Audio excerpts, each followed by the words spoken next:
Smash like. We're gonna go into the infinite. Like I said, and beyond. we may have to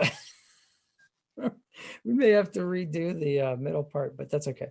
So the into the infinite. We're going into the We're going towards the monolith, monolith. whatever it is. We don't know, and we don't see it for very long. No, we don't. We and we don't even transition. see it. Like, does he enter? We don't see him enter the monolith. You never see it. It's simply it's viewed from his perspective, but outside of the pod. And as we approach the monolith, there's suddenly a burst of light that emanates from the center of the screen and grows out.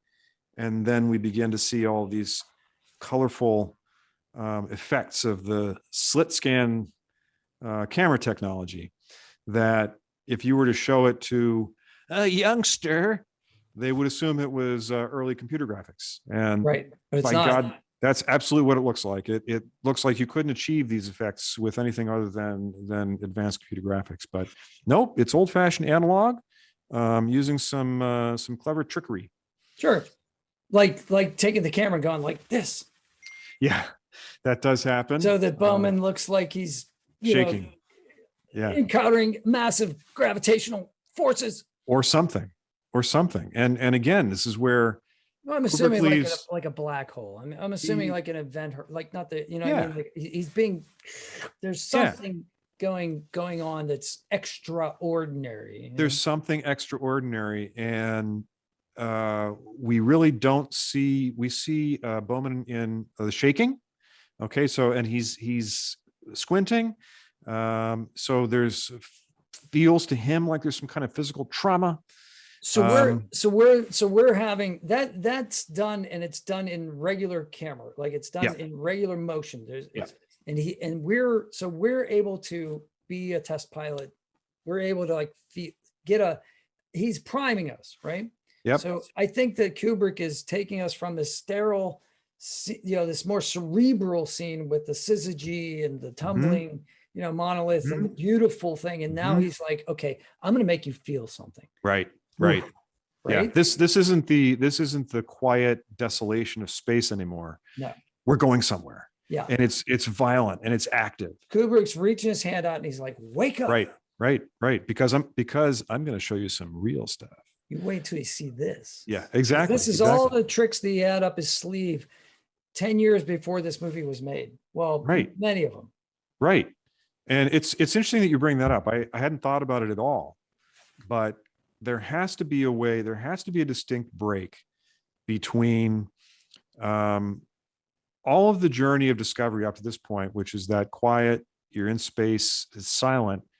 There has to be a way to shake you out of that, to prep you for now you're into the real psychological portion of the movie. There has to be a transition to that part. He uses it. He does it visually, but he also does it with the music as well. So the music is the Ligeti music. Yes. When we're looking at the crazy, I mean, not the beauty, of the Jovian system. But then the music, like, kind of, it changes. It's subdued. I think it's just really sound, and then there's music. There's more Ligeti music, but it's different. That's right. There's a combination of sound like rumbling. Yes. And then there's a transition back to that Ligeti music. Right. So we see I'm trying to remember which comes first. There's the first we see what look like stars being formed, galaxies. Well, I disagree. I think first we see streaks.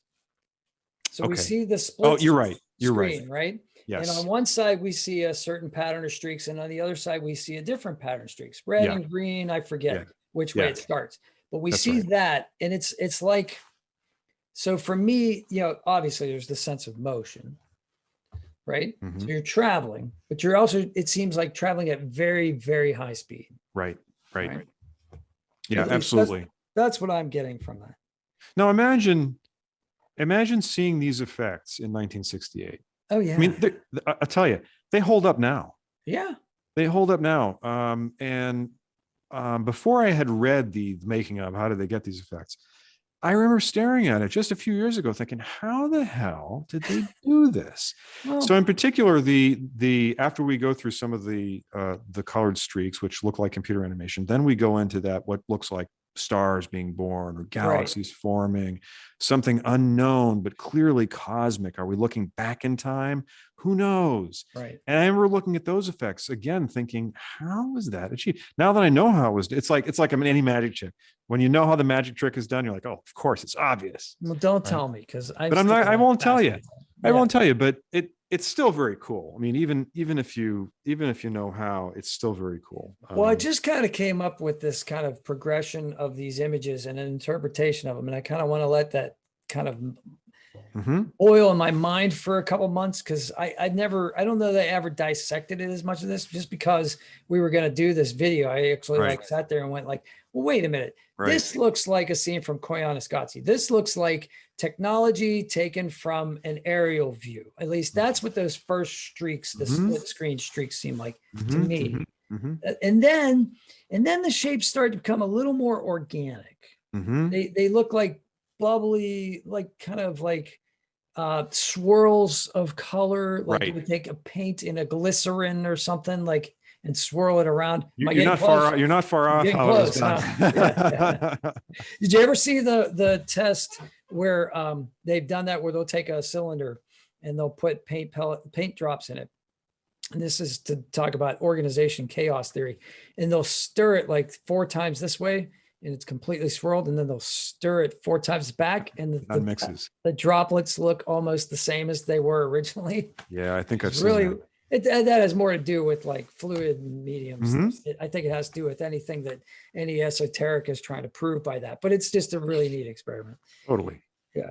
And then and as he's going through, instead of the shaky rumbly, now it's still shots. Yeah. And he's like turning away from it, but he can't take his eyes off it. It's like, it's terrifying, but I still have to look at it, because but exactly. But not only that, it's so much more effective. Those brief, almost subliminal still shots are so much more effective at convincing you that he's seeing something that is just shredding his sanity. He's seeing things that are incomprehensible. And he could have, a lesser director would have had him, I don't know, sitting in a sound studio going, ah, and screaming, or things like that. Right. Again, but because there's no motion and it's still shot, psychologically, it's much more powerful than showing a regular full motion actor screaming in a helmet. You sounded a little like Daffy Duck when you did that. I love that. And I've never been so insulted in all my life. Duck Dodgers in the 23rd and a half century. I love that one. Yeah. And then it just goes to the blinking eye. Well,